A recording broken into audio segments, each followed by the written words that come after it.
How can grace help us heal racial divides? Let's explore the power of grace in building bridges toward racial healing. The journey toward racial healing begins with grace, grace for ourselves and grace for others.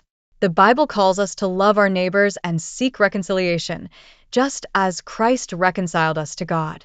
By practicing forgiveness, understanding, and compassion, we can break down barriers of division.